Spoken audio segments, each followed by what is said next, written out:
Welcome to Suman TV. నేను మీ నవీన్. ప్రస్తుతం మనతో సర్టిఫైడ్ న్యూట్రిషనిస్ట్ అదేవిధంగా యోగా థెరపిస్ట్ డాక్టర్ ఓం ప్రకాష్ గారు ఉన్నారు. హాయ్ సార్, నమస్తే అండి. నమస్తే సార్, మోకాళ్ళలో గుజ్జు అరిగిపోయింది. సో ఇంకా మళ్ళీ మనము లేచి నడవాలన్నా తిరగాలన్నా చాలా జాగ్రత్తగా ఉండాలి అని చెప్పేసి అంటుంటారు. లేదంటే ఇంజక్షన్ అన్నా తీసుకోండి అంటారు. ఆ స్టేజ్ కూడా దాటిపోయిందంటే సర్జరీ వరకే వెళ్తూ ఉంటారు. సో అట్లా కాకుండా మనం తీసుకునే ఫుడ్తోనే ఈ మోకాళ్ళ నొప్పులను తగ్గించుకొని మోకాళ్ళలో మళ్ళీ ఈ కార్టిలేజ్ని పునరుత్పత్తి చేసుకోవచ్చు అని చెప్పేసి విన్నాను. సో దానికి బెండకాయలు అయితే బెస్ట్ రెమెడీ అని చెప్పేసి తెలుస్తూ ఉంది. అంటే ఈ బెండకాయల్లో గుజ్జు ఉంటుంది కాబట్టి మన మోకాల్లో కూడా గుజ్జు వస్తుందా అంటే, ఇది కొద్దిమంది డాక్టర్లు చెప్పేది అక్కడ గుజ్జు ఉంటుందని వీళ్ళు ఇక్కడ గుజ్జు వస్తుంది అని అంటూ ఉంటారు. అసలు అది అవాస్తవం అంటుంటారు. సో యాజ్ ఎ న్యూట్రిషనిస్ట్గా మీరేం చెప్తారండి? సో ఇక్కడ బేసిక్గా నేను రెండు విషయాలు చెప్తానండి. ఫర్ ఎగ్జాంపుల్, మీరు ఒక గంట సేపు ఏమీ మాట్లాడకుండా గమ్మున కూర్చున్నారనుకోండి, ఎలా ఉంటుంది పరిస్థితి? సైలెంట్గా ఉంటుంది. మీ నోరంతా డ్రై అయిపోతుంది. రైట్. అంటే మీరు మాట్లాడుతూ పోతూ ఉంటే నోట్లో సలైవా అనేది ప్రొడ్యూస్ అవుతుంది. Right. At the same time మీరు కళ్ళు మూవ్ చేస్తూ ఉంటే, ఐలిడ్స్ మూవ్ చేస్తూ ఉంటే అక్కడ లిక్విడ్ ప్రొడ్యూస్ అవుతుంది. Right. So same is applicable for our knees. ఏదైనా వస్తువును వాడుతూ ఉంటేనే అది మళ్ళీ లైఫ్ లాంగ్ వచ్చే. ఎగ్జాక్ట్లీ. సో ఇక్కడ మనం రెండు విషయాలు చెప్తున్నాం మన వ్యూయర్స్కి. కొన్ని మూమెంట్స్ చేయాలి. ఆ మూమెంట్స్ ఏంటనో మనం మీకు చెప్తూ ఉంటాం. రైట్. తర్వాత రెండోది ఏంటంటే, దాంతో పాటుగా ఈ బెండకాయ జ్యూస్ తాగాలి. రైట్. డైరెక్ట్గా ఈ జ్యూసే అక్కడ గుజ్జుని ప్రొడ్యూస్ చేస్తుంది అన్నది మీరు అన్నట్టుగా 100% అవాస్తవం. మూమెంట్ అవుతే ఆ మూమెంట్తో పాటు ఈ జ్యూస్ అక్కడ జ్యూస్ని ప్రొడ్యూస్ చేయడానికి ఉపయోగపడుతుంది. అంతేగాని డైరెక్ట్గా ఇదే వెళ్ళి జ్యూస్ వేస్తుంది, ఇందులో ఏదో గుజ్జులాగా ఉంటుంది, అది గుజ్జులాగా ఉంటుంది. బైక్ని వాడకుండా పక్కనేస్తే ఎట్లయితే రిపేర్కి వస్తుందో మన కాళ్ళు కూడా కీళ్ళు కూడా ఆడుతూ ఉండాలి. ఎగ్జాక్ట్లీ. రైట్. సో ఫస్ట్ కొన్ని మనం మూమెంట్స్ చూద్దాం ఇప్పుడు. రైట్. సో మూమెంట్స్ చూసి తర్వాత నెక్స్ట్ మళ్ళీ మనం ఆ జ్యూస్కి వెళ్దాం. రైట్. సో ఇలా మీరు ఏదైనా క్లాత్ కానీ బెల్ట్ కానీ స్ట్రైప్ కానీ ఏదైనా తీసుకొని, రైట్, సో ఇలా మూవ్ చేస్తూ ఉండాలి. రైట్. మీరు ఏమీ ఇబ్బంది పడాల్సిన అవసరం లేదు. కూర్చున్న దగ్గర హ్యాపీగా బెడ్ మీదైనా చైర్ మీదైనా ఎక్కడైనా చేసుకోవచ్చు. రైట్. సో మీరు ఏదైనా చున్నీ కూడా వాడుకోవచ్చు, ఇబ్బంది ఏం లేదు. రైట్. సో ఇలా మీరు ఒక్కొక్క కాలు లెఫ్ట్ రైట్ అంటే స్టార్టింగ్ డేస్లో ఇనీషియల్ డేస్లో ఇలా ఒక 10 కౌంట్ 15 కౌంట్ మీకు అయినంత వరకు చేయండి. రైట్. ఇలా కాసేపు ఇక్కడ హోల్డ్ చేయండి. ఇలా హోల్డ్ చేస్తున్నప్పుడు ఈ మోకాల్ని కిందికి ప్రెస్ చేయండి. రైట్. మూమెంట్ అయిన తర్వాత ఇక్కడ దగ్గర తీసుకొని మళ్ళీ ఇక్కడ హోల్డ్ చేయండి. రైట్. సో ఇలా కొన్ని మూమెంట్స్ చేయొచ్చు. అలాగే సింపుల్గా అంటే మన జనరేషన్లో మనం చిన్నప్పుడు అందరూ కూడా సైకిల్ తొక్కాం. ఇప్పుడు పిల్లలకి సైకిల్ అంటే తెలియదు. సో అలా పడుకొని మనం సైక్లింగ్ చేయొచ్చు. రైట్. సో పడుకొని సైక్లింగ్ చేసినప్పుడు కూడా ఏమవుతుందంటే నీస్లో మూమెంట్ వస్తుంది. రైట్. సో ఇప్పుడు ఏదైతే మనం ఈ మూమెంట్ చేసామో, రైట్, ఇదే మూమెంట్ ఇలా పడుకొని కింద పడుకొని ఇలా మూమెంట్ చేయొచ్చు. రైట్.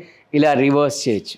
సో ఇలాంటి మూమెంట్స్ కనుక చేస్తూ, right, at the same time ఇప్పుడు మనం చూపించే రెమెడీ ఏదైతే ఫాలో అవుతే ఖచ్చితంగా మీకు జ్యూస్ అనేది ప్రొడ్యూస్ అవుతుంది. బట్ మీరు ఇవన్నీ మూమెంట్స్ ఆపేసి, రైట్, ఓన్లీ రెమెడీ మీదే డిపెండ్ అవుతా అంటే మాత్రం ఎక్స్ట్రీమ్లీ సారీ. రైట్. సో ఖచ్చితంగా ప్రతి జాయింట్లో, ఆ జాయింట్ అనే కాదు, ప్రతి జాయింట్లో మూమెంట్ ఉండాలి. ఎస్, మెయిన్ లైవ్ సెషన్స్ అయితే కండక్ట్ చేస్తూ ఉంటారు ఓం ప్రకాష్ గారు. సో మోకాలు నొప్పులు ఉన్న వాళ్ళకైతే ది బెస్ట్ దీని ట్రీట్మెంట్ అని చెప్పేదానికంటే కూడా లైఫ్ స్టైల్కి సంబంధించి ఎట్లా మాడిఫై చేసుకోవాలి అనేది అయితే చెప్తూ ఉంటారు. సో మంచి రిజల్ట్స్ అయితే వచ్చాయని చెప్పి నాకు కూడా, అంటే మన వీడియో కింద కమెంట్స్ పెట్టారు. అదేవిధంగా నాకు కొన్ని కాల్స్ కూడా వచ్చాయి.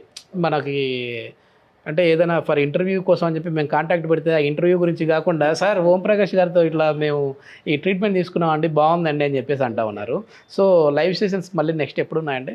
ఎవ్రీ మంత్ ఉంటుందండి. Every month last Friday, Saturday, Sunday ఉంటుంది. మీరు దాన్ని అడ్వాన్స్గా రిజర్వ్ చేసుకోవాల్సి ఉంటుంది. ఎందుకంటే అక్కడ మనకు లిమిటెడ్ సీట్స్ ఉంటాయి. సో ఎవరైతే ముందుగా కాల్ చేసి రిజర్వ్ చేసుకుంటారో వాళ్ళకి మనం ఆపర్చునిటీ అనేది కలిగిస్తాం. ఓకే. ఇప్పుడు ఈ బెండకాయతో ఎట్లా సరే ఇది జ్యూస్? సో మీరు ఏంటంటే బెండకాయలు తీసుకొని బెండకాయని ఇలా నిలువుగా ఘాట్లు పెట్టుకోవాలి. రైట్. ఇలా కట్ చేసుకున్నా సరే, లేదా ఇలా నిలువుగా ఘాట్లు పెట్టుకున్నా సరే, ఘాట్లు పెట్టేసుకొని దీన్ని ఇలా ఓపెన్ చేసి ఈ వాటర్లో వేసేసేయాలన్నమాట. సో దీన్ని మీరేంటంటే పడుకునే ముందు ఇలా వేసేసి పెట్టేసి పొద్దున లేవగానే, రైట్, బ్రష్ చేయగానే ఎంటీ స్టమక్లో ఈ వాటర్ అనేది తాగేసేయాలన్నమాట. రైట్. సో ఒక గ్లాస్ ఆఫ్ వాటర్లో మీరు ఒక 3-4 బెండకాయలు వేసేసుకోవచ్చు అనమాట.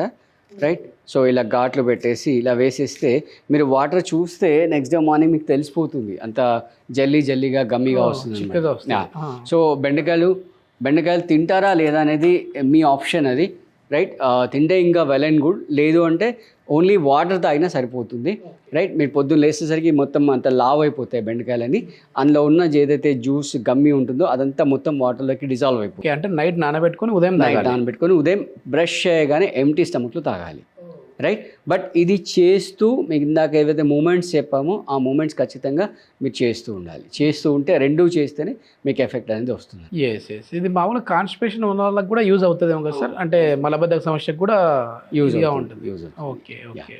మెయిన్ ఇంకా ప్రధాన రీజన్స్ అంటే ఏంటి సార్? ఇప్పుడు చాలా వరకు చిన్న ఏజ్లోనే మోకాలు నొప్పులు వస్తూ ఉంటాయి. అంటే ఒకప్పుడు 60 అంటా ఉన్నాము, అది మళ్ళీ 40కి పడిపోయింది అనుకోండి. కానీ ఇప్పుడు చూస్తే 20-25కి మోకాలు నొప్పులు అంటా ఉన్నారు. 20 కాదు, 10 ఏళ్ళ పిల్లలు కూడా సేమ్ కంప్లైంట్ రేస్ చేస్తున్నారు. సో బేసిక్గా ఏంటంటే మనం తినే ఫుడ్లో కాల్షియం ప్రాపర్గా ఉందా లేదా చెక్ చేసుకోండి. కాల్షియం డెఫిషియన్సీ ఒకటి, రైట్. తర్వాత నెక్స్ట్ మూమెంట్ లేకపోవడం ఒకటి, రైట్. ఈవెన్ అంటే మన ఏజ్లో చూస్తే మనం స్కూల్కి హ్యాపీగా నడుచుకుంటూ వెళ్ళేవాళ్ళం, రైట్. ఆ 3 కిలోమీటర్స్ 5 కిలోమీటర్స్ నడుచుకుంటూ వెళ్ళేవాళ్ళం. ఇప్పుడు అసలు అదేం లేకుండా అయింది. మామూలుగా మనం మెట్లకి దిగేవాళ్ళం, ఇప్పుడు అది లేకుండా ప్రతి దగ్గర లిఫ్ట్ అయిపోయింది. యా. సో ఇవన్నీ కలిసి ఏంటంటే ఆ మూమెంట్ని రిస్ట్రిక్ట్ చేసేసాయి, రైట్. అంటే 2 రకాలుగా మనకు ఇంపాక్ట్ వస్తుంది, అంటే నెగిటివ్ ఇంపాక్ట్ వస్తుంది. ఒకటి మూమెంట్ లేకపోవడం, రైట్.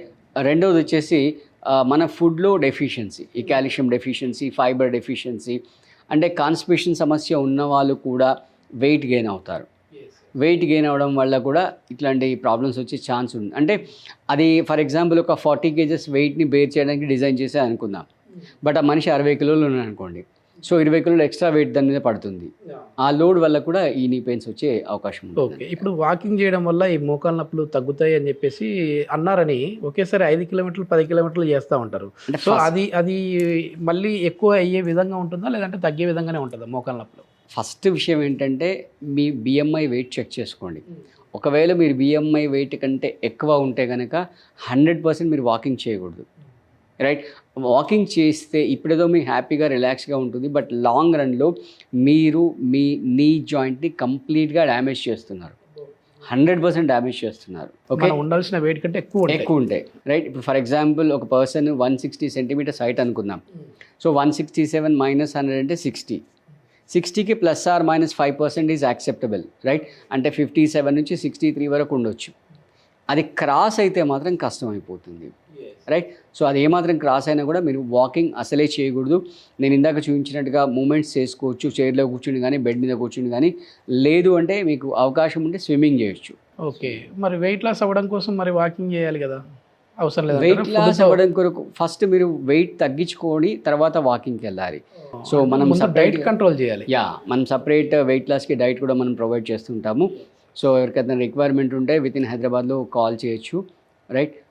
ప్లస్ దానికి సపరేట్ లైఫ్ స్టైల్ ఉంటుంది, సపరేట్ ఆసనాస్ ఉంటాయి, అవన్నీ చేసుకోవచ్చు అనమాట. బట్ ఒక్కటే మన వ్యూయర్స్కి చెప్పేది ఏంటంటే మీరు BMI చెక్ చేసుకొని మాత్రమే వాకింగ్ స్టార్ట్ చేయండి. ఇది మొత్తానికి బెండకాయ తిన్నంత మాత్రాన బెండకాయలో ఉన్న గుజ్జు మన మోకాళ్ళలోకి వస్తుందని కాదు, మన లైఫ్ స్టైల్ని కూడా మార్చుకోవాలి. లైఫ్ స్టైల్ కూడా చిన్న మూమెంట్స్ ఉన్న ఎక్సర్సైజ్ అయితే చేయాలి. చేయాలి. Okay, thank you sir. Thank you.